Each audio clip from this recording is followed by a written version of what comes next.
आज के अपने इस लेक्चर में हम थायराइड ग्लैंड की एनाटॉमी के डिफरेंट एस्पेक्ट्स को डिस्कस करेंगे, जिसमें इसकी लोकेशन, रिलेशन, स्ट्रक्चर, फंक्शन है, हार्मोन्स, सिर्फ नाम और ब्रीफ फंक्शनिंग की हद तक डिस्कस करेंगे, और थायराइड की स्क्रीशन से रिलेटेड अपीयर होने वाले क्लिनिकल फीचर्स को डिस्कस करेंगे। साथ में थायराइड ग्लैंड की न्यूरोवास्कुलर सप्लाई और लिम्फेटिक ड्रेनेज को देखेंगे। उसके बाद एंड पर हम थायराइड ग्लैंड की डेवलपमेंट को डिस्कस करेंगे। तो थायराइड ग्लैंड जो है एक एंडोक्राइन स्ट्रक्चर है जो कि नेक में लोकेटेड है, और इसका काम क्या है कि ये हमारे मेटाबॉलिक रेट को कंट्रोल करने में की रोल प्ले करता है। अब मेटाबॉलिक रेट है क्या? मेटाबॉलिक रेट, मेटाबॉलिज्म बेसिकली दो एक्टिविटीज का कॉम्बिनेशन है, जिसमें कैटाबॉलिज्म है और एनाबॉलिज्म है। कैटाबॉलिज्म है कि डिफरेंट सब्सटेंसेस का ब्रेक डाउन होना, और एनाबॉलिज्म है डिफरेंट सब्सटेंसेस का बिल्डअप होना। हमारी बॉडी में हमारी जो मतलब लाइफ के प्रोसेसेस हैं, जिसकी वजह से हम लिविंग बीइंग कहलाते हैं। हमारी बॉडी के अंदर मुख्तलिफ स्ट्रक्चर्स बनते और ब्रेक होते रहते हैं। जैसे ग्लूकोज है, एनर्जी के लिए वो ब्रेक होता है, यूटिलाइज होता है, लेकिन स्टोरेज के लिए उसी को बिल्डअप किया जाता है, यानी कि कैटाबॉलिज्म और एनाबॉलिज्म चलता रहता है। ये ऑन द होल मेटाबॉलिज्म कहलाता है, और हर ह्यूमन बीइंग का ये एक स्पेसिफिक रेट पर होता है, ठीक है। और हर बंदे के बॉडी पे रेस्टिंग फेज में भी एक स्पेसिफिक क्वांटिटी में ये प्रोसेस जारी होता है, जिसको हर बंदे का बेसल मेटाबॉलिक रेट या BMR कहते हैं, ठीक है। नेटमिकल लोकेशन की बात करें बच्चों, तो थायराइड ग्लैंड एंटीरियर नेक में लोकेटेड है, और वर्टिब्रेस के हिसाब से देखा जाए तो C5 से लेकर T1 तक ये स्पैन करता है। इसके अंदर दो लोब्स होती हैं, लेफ्ट और राइट, ठीक है, जो आपस में एक छोटे से पोर्शन जिसका नाम है इस्थमस उससे कनेक्टेड होती हैं, और ये बटरफ्लाई शेप बनाता है। इस पिक्चर में आप देख सकते हैं बच्चों, ये थायराइड ग्लैंड है। ये कहाँ से कहाँ तक, एक तो एंटीरियर नेक में सिचुएटेड है, ठीक है, C5 से लेकर T1 लेवल तक स्पैन करता है, और ये बटरफ्लाई शेप बनाता है, ठीक है, काइंड ऑफ दिस। और ये जो सेंट्रल पोर्शन को ज्वाइन कर रहा है नैरोसा, ये इस्थमस कहलाता है।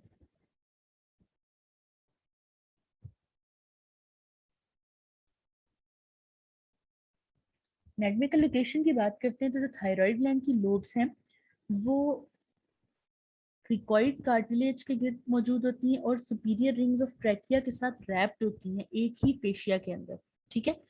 और ये नेक के विसरल कंपार्टमेंट के अंदर मौजूद है, यानी कि इसके साथ ट्रैकिया है, इसोफेगस है, फेरिंग्स है, और ये पूरा कंपार्टमेंट जो है यानी कि थायराइड ग्लैंड और साथ में मौजूद GIT का स्ट्रक्चर यानी कि इसोफेगस, रिस्पायरेटरी ट्रैक्ट का ट्रैकिया, और साथ में फेरिंग्स, ठीक है, जो ओरल कैविटी नेजल कैविटी को रिस्पायरेटरी और जेड से मिला रहा होता है।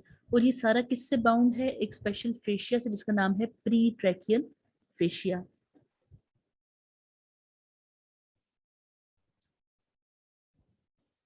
इस पिक्चर में आप देख सकते हैं बच्चों, ये जो पर्पल कलर से शो हुआ है ये क्या चीज है? ये है थायराइड ग्लैंड। और ये रेड कलर के स्ट्रक्चर से बाउंड है, वो क्या चीज है? वो सारी कवरिंग है, प्रीट्रैकियल फेशिया है। और साथ में इसके देखिए सेंटर में जो स्ट्रक्चर मौजूद है वो है ट्रैकिया।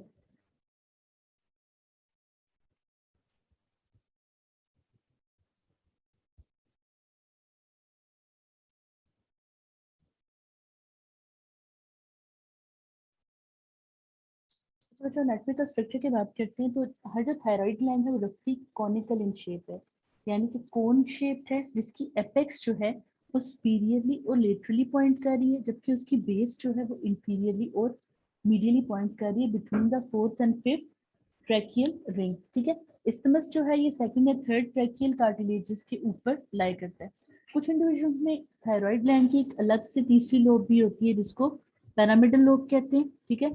ये कॉनिकल स्ट्रक्चर होता है खुद, यानी कि पैरामिडल लोब भी कॉनिकल स्ट्रक्चर ही होता है, जो कि इस्थमस से एक्सटेंड करता है up to thyroid bone. Thyroid bone कौन सी है? नेक की बोन, ठीक है। कुछ केसेस में जो थर्ड लोब है या फिर पैरामिडल लोब है, ये लेफ्ट या राइट लोब के इंफीरोमीडियल एस्पेक्ट से भी अराइज कर सकती है, लेकिन ज्यादातर जो है ये लेफ्ट लोब से ही अराइज करता है। जो मेजर लेंजियल कार्टिलेजेस हैं वो थायराइड ग्लैंड को होल्ड करने की जगह प्रोवाइड करती है, ठीक है।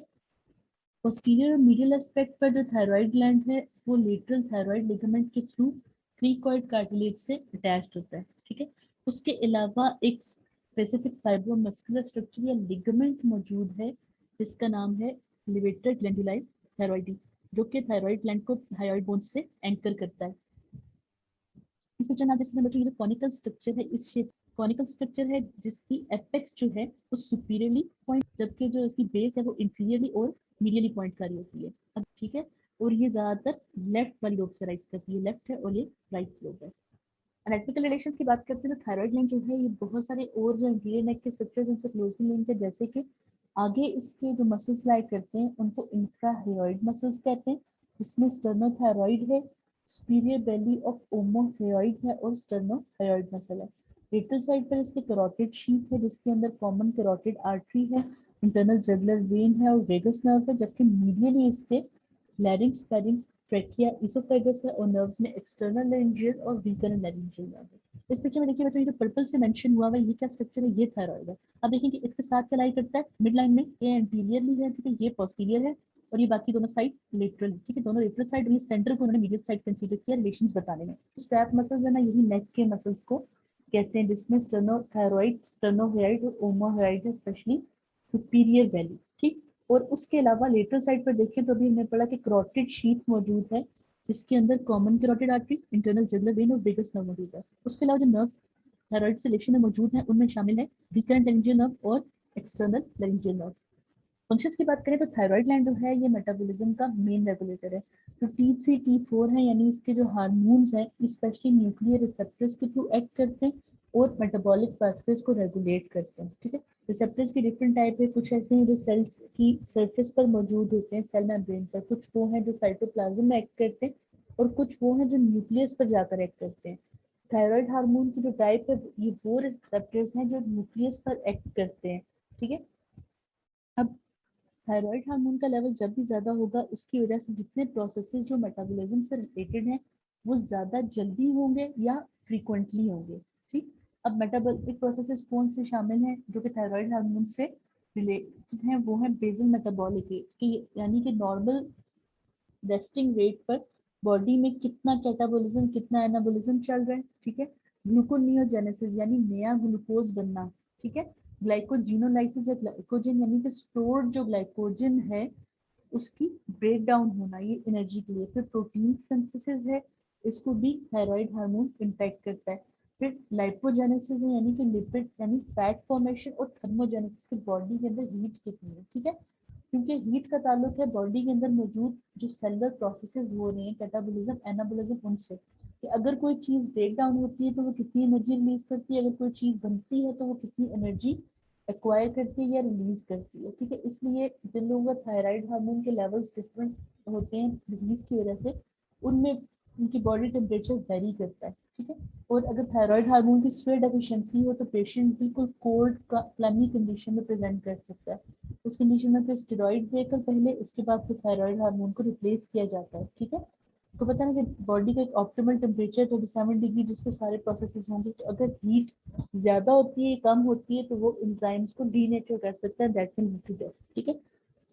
अब ये सब प्रोसेसेस जो इतना इम्पैक्ट है थायराइड हार्मोन का, ये कैसे करवाता है, ये या तो माइटोकॉन्ड्रिया को इंक्रीज करता है सेल के अंदर, ठीक है, या सोडियम पोटेशियम एटीपीएस पंप की एक्टिविटी इंक्रीज करता है, या फिर जो बीटा एड्रेनर्जिक रिसेप्टर्स हैं कार्डियक मसल में उनको इम्पैक्ट करके ये सब मामला करता है। क्योंकि अगर कार्डियक एक्टिविटी ज्यादा होगी तो भी मेटाबॉलिक रेट ज्यादा होगा, सारी एक्टिविटी ब्लड सप्लाई बढ़ जाएगी ऑर्गन्स की और एक्टिविटी ज्यादा होगी। तभी आपने नाम भी सुना होगा कि एक एक्सरसाइज भी है जिसको कार्डियो कहते हैं, उससे ज्यादा फैट लॉस होता है क्योंकि वो क्या करता है, तो बॉडी का बेसल मेटाबॉलिक रेट बढ़ा रहा है, ठीक है।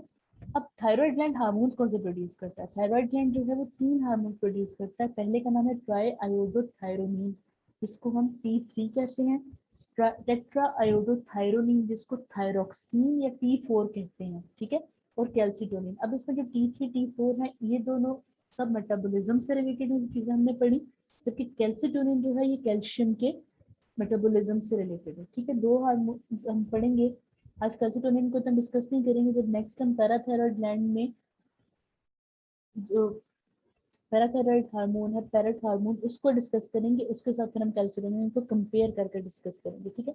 आज बात करेंगे T3 T4 की। तो बच्चों बॉडी का जो मेटाबॉलिज्म इस तरह है कि थायराइड ग्लैंड जो है वो मैक्सिमम क्वांटिटी में T4 प्रोड्यूस करता है, ठीक है, और T3 कम क्वांटिटी में, लेकिन जो फंक्शनल फॉर्म है थायराइड हार्मोन की वो T3 है। यानी कि थायराइड ग्लैंड से रिलीज किए जाने के बाद जो हमारी सर्कुलेशन है उसके अंदर T4 जो है वो T3 में कन्वर्ट होता है, उसके बाद ये सारे प्रोसेसेस को रेगुलेट करता है। उसके फिर इन दोनों के फिर डिफरेंट एडवांटेजेस हैं। लाइफ स्पैन डिफरेंट है, ठीक है, हाफ लाइफ डिफरेंट है, इनकी एल्ब्यूमिन से बाउंड होने की कैपेसिटी डिफरेंट है। आप जब एंडोक्रिनोलॉजी पढ़ेंगे तो आप देखेंगे कि हार्मोन्स जो है वो ब्लड के अंदर किस तरह स्टे करते हैं कि वो एल्ब्यूमिन जो प्रोटीन है उसके साथ बाइंड रहते हैं, क्योंकि अगर फ्री स्टेट में हार्मोन्स रहे तो बॉडी इनको डिस्ट्रॉय कर देती है, ठीक है। तो एल्ब्यूमिन से बाउंड होना भी T3 T4 का डिफरेंस है। अब अगर ये हार्मोन्स ज्यादा या कम प्रोड्यूस हो तो हमें क्या क्लिनिकल पिक्चर मिलेगी, ठीक है बच्चा। हाइपरथायराइडिज्म वो कंडीशन है जिसमें थायराइड हार्मोन्स ज्यादा प्रोड्यूस होते हैं, जबकि हाइपोथायराइडिज्म वो कंडीशन है, hyper is greater and hyper is lesser, कि जिसमें थायराइड हार्मोन कम प्रोड्यूस होता है, ठीक है। अगर अब किसी बंदे में थायराइड हार्मोन की प्रोडक्शन ज्यादा हो तो ऐसा बंदा एंशियस रहेगा, ठीक है। एंजाइटी कैसी कंडीशन है, ऐसी कंडीशन है जिसमें बंदा हाइपर एक्टिव होता है लेकिन काइंड ऑफ जैसे बेचैन कहेंगे, फिजिटिंग, जैसे जो लोग अक्सर क्लिकिंग करते रहते हैं बॉयफ्रेंड की, वो मतलब एंजाइटी जो है वो वैसे एक नर्वस डिसऑर्डर है, ब्रेन की स्टेट है, लेकिन थायराइड हार्मोन की स्क्रीशन ज्यादा होना भी इस कंडीशन को ट्रिगर कर सकती है। उसके अलावा दूसरी चीज है रेस्टलेसनेस, और इस कंडीशन में हाइपरथायराइडिज्म में ट्रेमर्स भी होते हैं, ठीक है, हाथ कांपते हैं। नॉर्मली भी जिन लोगों का, जो इंटेलिजेंट लोग होते हैं उनका थायराइड हार्मोन लेवल ज्यादा होता है, उनके फाइन ट्रेमर्स होते हैं, लेकिन थोड़े ज्यादा ट्रेमर्स होते हैं कि हाथ कांपते बाकायदा आपको नजर आते हैं। उसके अलावा क्या होगा, टैकीकार्डिया, हार्ट रेट तेज रहने लगेगा, क्यों, मैंने अभी आपको बताया कि बीटा एड्रेनर्जिक रिसेप्टर्स जो कि हार्ट के रेट को कंट्रोल करते हैं उस पर एक्ट कर रहा होता है। उसके अलावा वेट लॉस होगा। वेट लॉस क्यों होगा, हमने पढ़ा कि ग्लाइकोजिनोलाइसिस है, तो ये ग्लूकोजन की ब्रेक डाउन करता है, ठीक, तो इस वजह से वेट लॉस होगा। फिर थिनिंग ऑफ स्किन, क्योंकि स्किन के अंदर जो कार्टिलेजेस हैं वो भी, सॉरी, जो कोलेजन है वो भी प्रोटीन्स हैं, उनकी ब्रेक डाउन होगी तो स्किन थिन हो जाएगी, यानी कि इजीली ब्रूजेबल होगी। उसके अलावा हीट इंटॉलरेंस, क्योंकि बॉडी का अपना मेटाबॉलिक रेट इतना ज्यादा होगा, अंदर इतनी हीट प्रोड्यूस हो रही होगी कि बाहर की हीट बर्दाश्त नहीं होती, ठीक है। तो जब थायराइड हार्मोन के पेशेंट को, मतलब डिसऑर्डर वाले पेशेंट का आप चेकअप करते हैं, आप हिस्ट्री लेते हैं, तो आप पूछते हैं कि आपको सर्दी का मौसम बेहतर लगता है कि गर्मी का। जब हम ये दोनों चीजें पढ़ेंगे तो मैं आपको उनमें कंपेयर करके बताऊंगी, ठीक है। फ्रीक्वेंट बाउल मूवमेंट्स होंगे, जिसमें बॉडी का बाकी सारा सिस्टम तेज हो रहा है तो ये बाउल मूवमेंट्स भी फ्रीक्वेंट होंगी, ठीक है।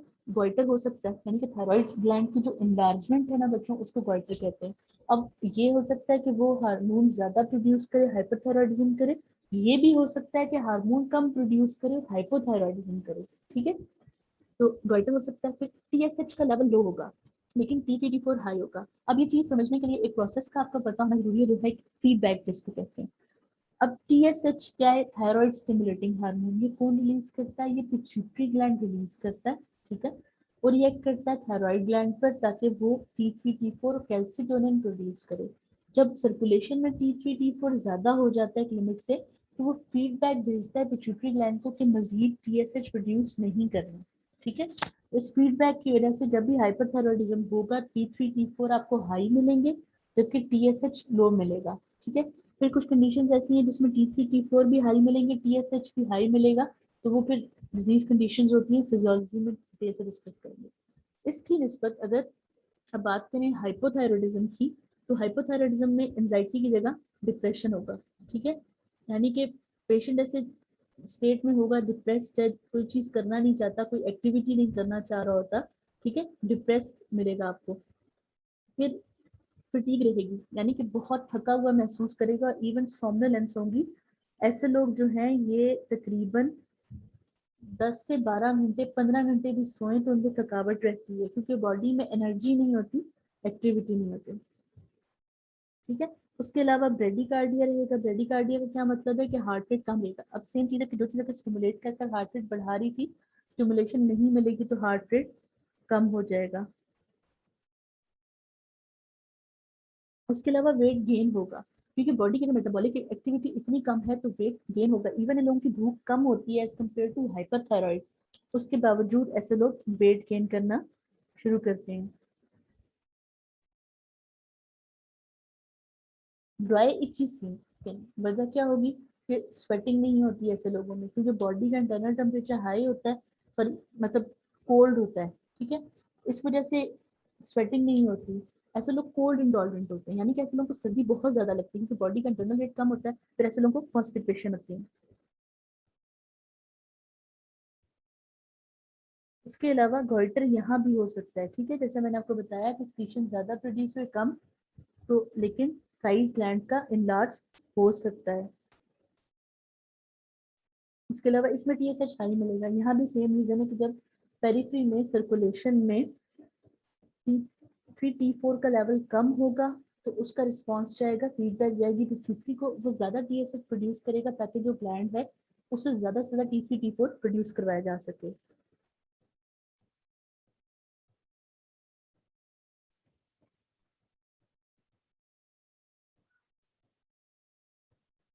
मस्कुलेचर की बात करते हैं तो थायराइड ग्लैंड जो है ये हार्मोन सारे सर्कुलेशन में रिलीज करता है और ये हाईली वस्कुलराइज्ड होता है, ठीक है। अब आर्टरी सप्लाई की बात करते हैं तो आर्टरी सप्लाई इसकी दो मेन आर्टरी से है, सुपीरियर थायराइड आर्टरी है और इंफीरियर थायराइड आर्टरी है।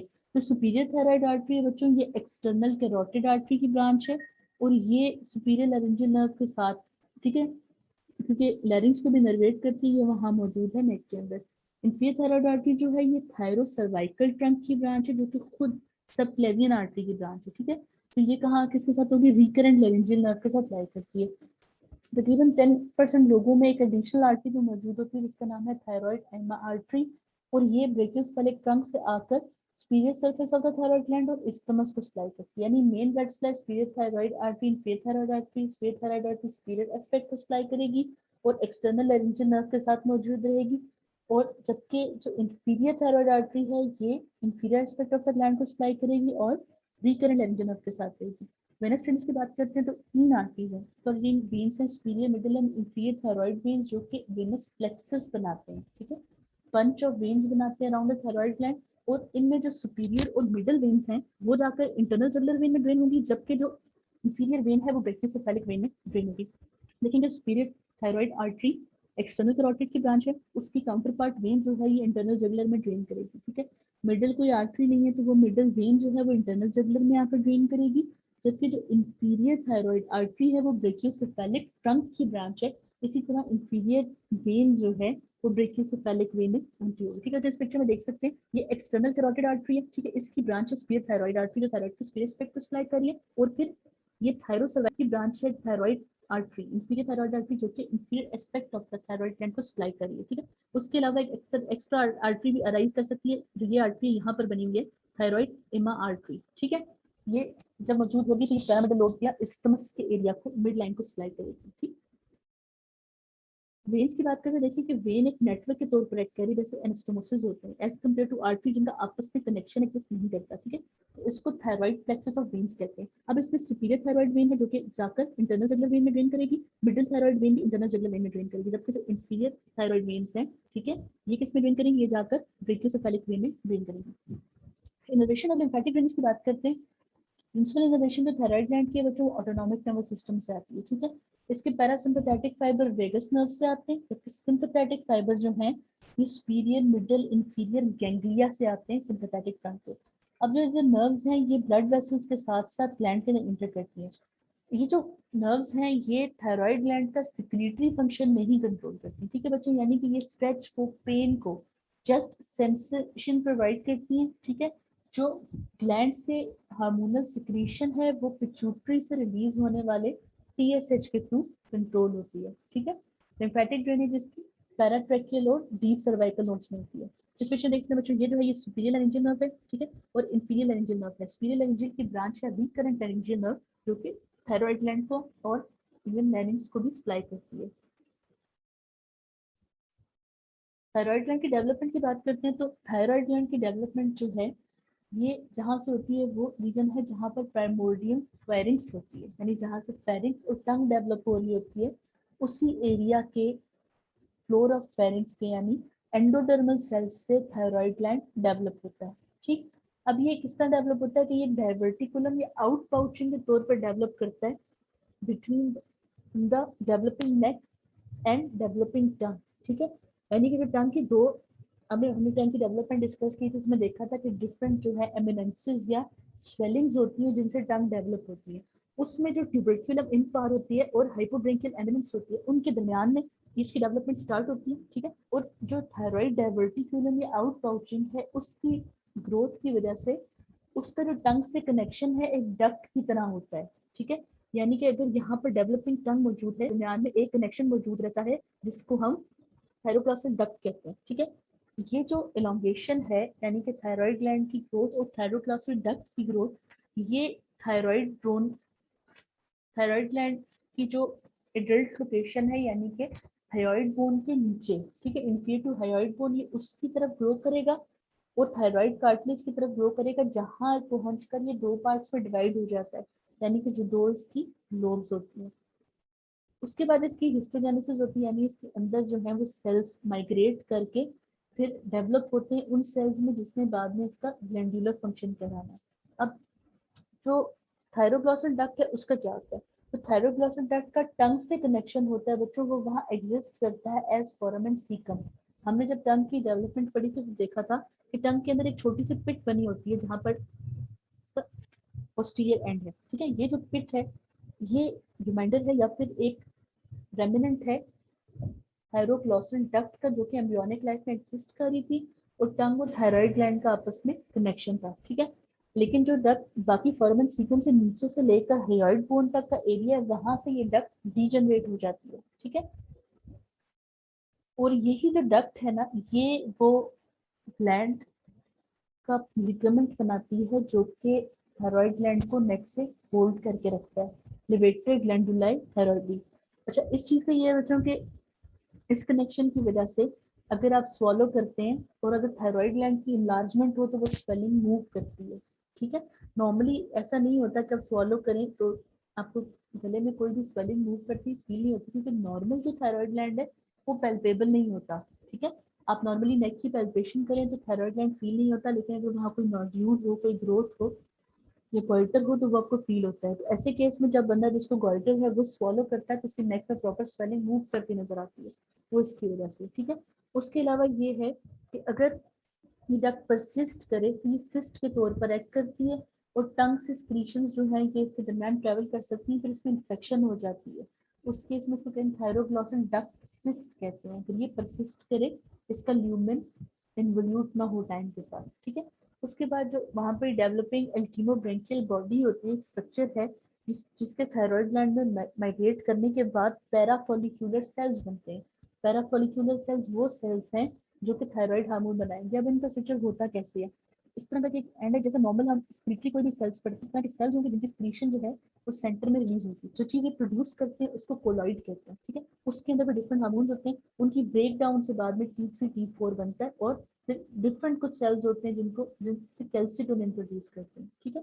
T3 T4 डिफरेंट सेल्स से बनती है, कैल्सिटोनिन डिफरेंट सेल्स से बनता है, ठीक है। इस पिक्चर में देख सकते हैं बच्चों, ये जो जगह है ना यहाँ पर टंग डेवलप होनी है, जबकि ये जो डेवलपिंग आउट पाउचिंग है ना, ये येलो कलर की, ये थायरोग्लॉसल डायवर्टिकुलम है, ठीक है। ये जो दरमियान में है और येलो जो है ये प्राइमोर्डियल थायराइड है जिसने फ्यूचर में थायराइड ग्लैंड बनाना है। अब जैसे जैसे एम्ब्रियो ग्रो करता है देखेंगे थायरोग्लॉसल डक्ट से इलोंगेट करती जाती है और थायराइड ग्लैंड से डेवलप हो रहा है और ये नेक की तरफ माइग्रेट करती जा रही है, ठीक है। ये जो जगह है ना स्टोमोडियम में जहाँ माउथ होना चाहिए और ये डेवलपिंग टंग है, ये सारा ये पिंक कलर का पोर्शन, ठीक है। अब एडल्ट पिक्चर है, इसमें क्या हुआ है कि टंग डेवलप हो गई है, ठीक है, और थायराइड ग्लैंड जो है वो अपनी एडल्ट प्लेस पर नेक में आ गया, लेकिन इनके दरमियान जो कनेक्शन था, जो थायरोग्लॉसिक सिस्ट थी, वो डीजनरेट हो गई है, ठीक है। तो अगर ये परसिस्ट करेगी तो ये थायरोग्लॉसल सिस्ट कहलाएगी, थायरोग्लॉसल डक्ट सिस्ट, और इन्फेक्शन की रीजन बनेगी।